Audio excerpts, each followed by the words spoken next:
এই ভিডিওতে আমরা লেট দিয়ে শুরু হওয়া রিপোর্টেড স্পিচের ন্যারেশন চেঞ্জ কীভাবে করতে হয় সেটা শিখব। তাহলে কতগুলো উদাহরণ আমি সাজিয়ে নিয়েছি।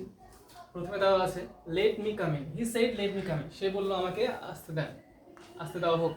তাহলে তারপরের বাক্য দেওয়া আছে Suman said let's do the work, Suman বললো চলো আমরা কাজটা করি। তাহলে দে সেড, পরের বাক্যে দেওয়া আছে they said let's play football, তারা বললো চলো আমরা ফুটবল খেলি। তাহলে আমরা দেখতে পাচ্ছি সব সেন্টেন্সগুলো এখানে রিপোর্টেড স্পিচগুলো লেট দিয়ে শুরু হয়েছে। এবারে লেট দিয়ে শুরু হওয়া বাক্যের ন্যারেশন চেঞ্জ করার নিয়ম হলো, লেট দিয়ে শুরু হওয়া বাক্যটি যদি প্রস্তাব বা পরামর্শ বোঝায় তাহলে আমরা লেটের রিপোর্টিং ভার্বটি যখন চেঞ্জ করব, দ্য ইনডাইরেক্ট স্পিচের রিপোর্টিং ভার্বটি প্রপোজড বা সাজেস্টেড এরকমভাবে করব, তারপরে লেটের পরিবর্তে শুড ব্যবহার করব।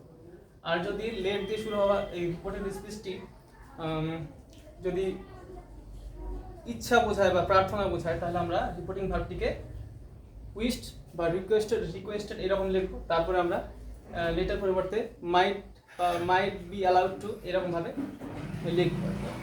তাহলে প্রথম বাক্যটি দেখে নেওয়া যাক। He said let me come in, সে বললো আমাকে আসতে দাও। তাহলে এখানে আমরা কি করব, এখানে প্রার্থনা বোঝাচ্ছে, এই লেট দিয়ে সব এই বাক্যটির দ্বারা প্রার্থনা করা বোঝাচ্ছে, সেই জন্য হি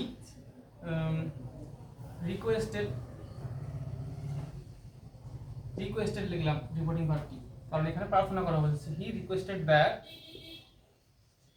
হি might be allowed to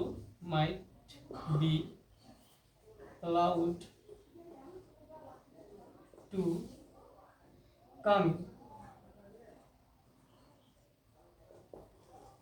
তোমরা সবসময় কোনো কিছু ওয়ার্ড ছাড়া পড়ে গেলে শুরুতে he requested that he might be allowed to come, এরকম হয়ে গেল। পরের বাক্যটা দেখা যাক, Suman said let's do the work, Suman বললো চলো কাজটা করি। তাহলে এখানে প্রস্তাব দেওয়া বোঝাচ্ছে, সেই জন্য আমরা রিপোর্টিং ভার্বটিকে প্রপোজড বা সাজেস্টেড লিখব। সুমন প্রপোজড বা সাজেস্টেড দ্যাট, এখানে লেট আস, এখানে আস বলতে সুমন তাদের নিজেদের কথা বলছে, সেই জন্য আমরা দে লিখবো প্রোনাউন। সুমন প্রপোজড বা suggested that they should do the work, এরকম ভাবে চেঞ্জ হয়ে যাবে।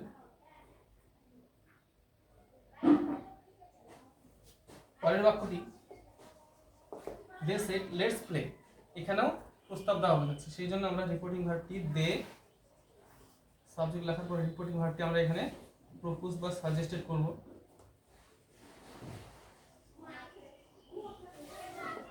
দে suggested that they should play football.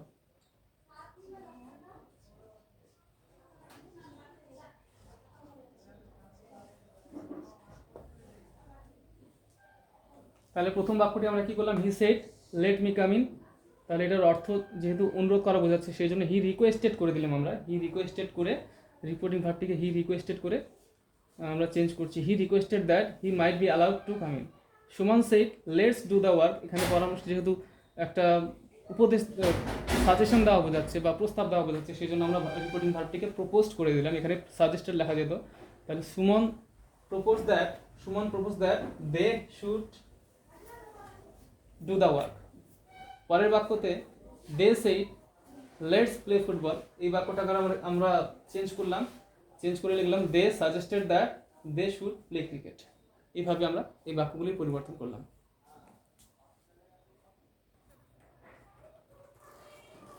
এবারে আমরা এই দুটো বাক্যের ন্যারেশন চেঞ্জ করব। প্রথম বাক্য আছে they said let him speak freely, তাহলে এখানে একটা পারমিশন দেওয়ার কথা বলছে এখানে, সেই জন্য আমরা এখানে লিখব দে রিকোয়েস্টেড বা উইশ বলতে পারি আমরা, তারা চাইলো দ্যাট, এখানে যেহেতু একটা অনুমতি চাওয়ার কথা বলছে বা কোনো ইচ্ছা প্রকাশ করছে, সেই জন্য আমরা এখানে উইশ লিখলাম রিপোর্টিং ভার্ব হিসেবে। তারপরে এটাকে অ্যাসার্টিভ সেন্টেন্সে পরিণত করব। আর লেটের পরিবর্তে মাইট বা মাইট বি অ্যালাউড টু ব্যবহার করব। আর দে উইশ দ্যাট, সাবজেক্টটা পাঠাতে হবে, হি মাইট স্পিক ফ্রি। তাহলে চেঞ্জ করে কি পেলাম আমরা, they wished that he might speak free. পরের বাক্য আছে we said let's have some fun, চলো মজা করি। তাহলে উই সাজেস্টেড বা প্রপোজড, এই বাক্য দ্বারা সাজেশন প্রস্তাব রাখা হচ্ছে, সেই জন্য আমরা প্রপোজড রিপোর্টিং ভার্ব হিসেবে প্রপোজড লিখলাম। উই প্রপোজড দ্যাট, লেটার পরিবর্তে সাবজেক্ট আগে লিখবো উই, তারপরে লেটার পরিবর্তে শুড লিখবো, we should have some fun. তাহলে এইভাবেই আমরা এক্সক্লামেটরি সেন্টেন্স যদি লেট ভার্বটা দিয়ে শুরু হয়, তাহলে এইভাবে আমরা এক্সক্লামেটরি সেন্টেন্স বলে ফেললাম, লেট দিয়ে শুরু হওয়া বাক্যের ন্যারেশন চেঞ্জ করব।